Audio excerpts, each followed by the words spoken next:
Assalamualaikum warahmatullahi wabarakatuh. Saya Ayuni Rosidasari dengan NIM 860516854 dari jurusan PGSD. Di sini saya akan sedikit menjelaskan materi mata kuliah filsafat, yaitu materi hubungan timbal balik antara filsafat ilmu dan pendidikan.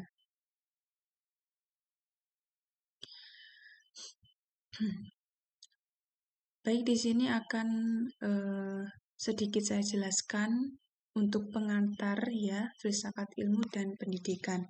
Nah, filsafat ilmu sendiri itu kan adalah kajian dasar tentang hakikat, metode, dan batasan ilmu pengetahuan.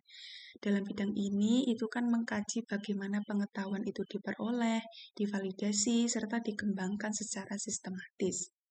Nah, ilmu pendidikan sendiri itu kan sebagai bidang ilmiah dan praktis yang memerlukan landasan filosofis yang kuat. Sedangkan filsafat ilmu itu berperan penting dalam membangun keilmiahan pendidikan dengan memberikan kerangka berpikir kritis dan metodologis. Assalamualaikum warahmatullahi wabarakatuh. Dalam ilmu pendidikan itu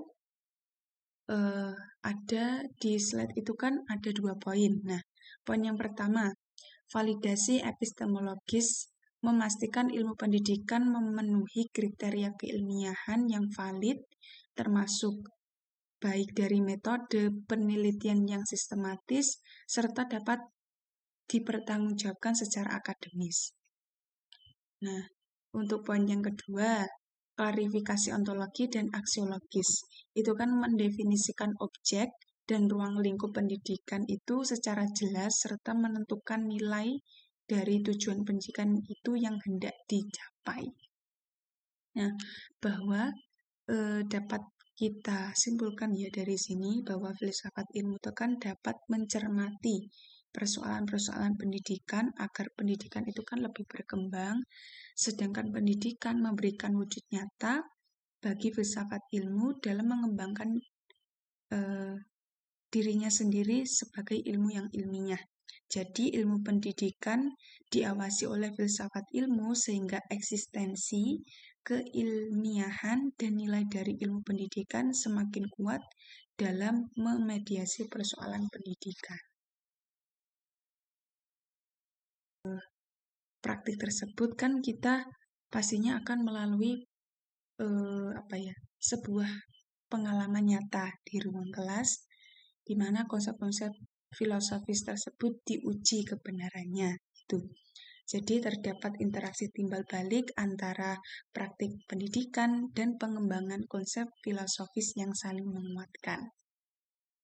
Pertanyaan nomor 3, mengapa filsafat ilmu dapat disebut sebagai pisau analisis dalam membedah persoalan-persoalan pendidikan? Nah, dalam slide ini kan ada 2 poin nih. Ontologi itu lebih berfokus pada tentang apa yang dikaji. Jadi di dimensi ini itu mengkaji realitas pembelajaran, mengkaji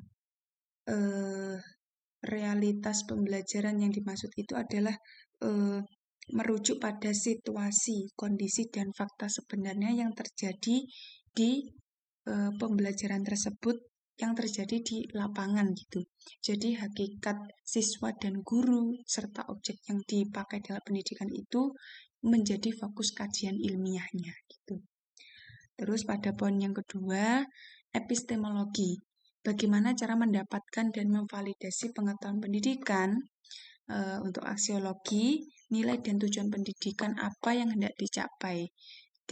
Jadi dari ketiganya ini kan menjadi pisau analisis filosofis. Jadi dapat disimpulkan ya bahwa kemampuan filsafat ilmu dalam membongkar dan menyusun tubuh pengetahuan pendidikan akan menjadikan ilmu pendidikan dan dunia pendidikan semakin kokoh, dan selanjutnya perkembangan ilmu pendidikan dan pendidikan menjadikan filsafat ilmu sebagai pisau bermata 3 yang lebih tajam. Nah, Pertanyaan nomor 3. Nah, kebijakan pendidikan yang dilandasi nilai filosofis itu akan menghasilkan arah yang jelas dan lebih bermakna. Contoh, itu kurikulum merdeka yang menekankan kebebasan belajar dan mengembangkan karakter berbasis refleksi aksiologis. Mengenai kebijakan berbasis filosofi, ilmu sendiri itu kan dapat disebut sebagai pisau analogis, yaitu berupa ontologi, epistemologi, dan aksiologis yang dapat membantu memperjelas dan memperdalam setiap aspek pendidikan dari definisi objek kajian sehingga nilai-nilai yang hendak dicapai itu benar-benar terwujud gitu dan juga nyata. Serta untuk penerapan penjelasan mengenai materi tentang hubungan timbal balik antara filsafat ilmu dan pendidikan. Cukup sekian, terima kasih, semoga bermanfaat. Wassalamualaikum warahmatullahi wabarakatuh. Dadah.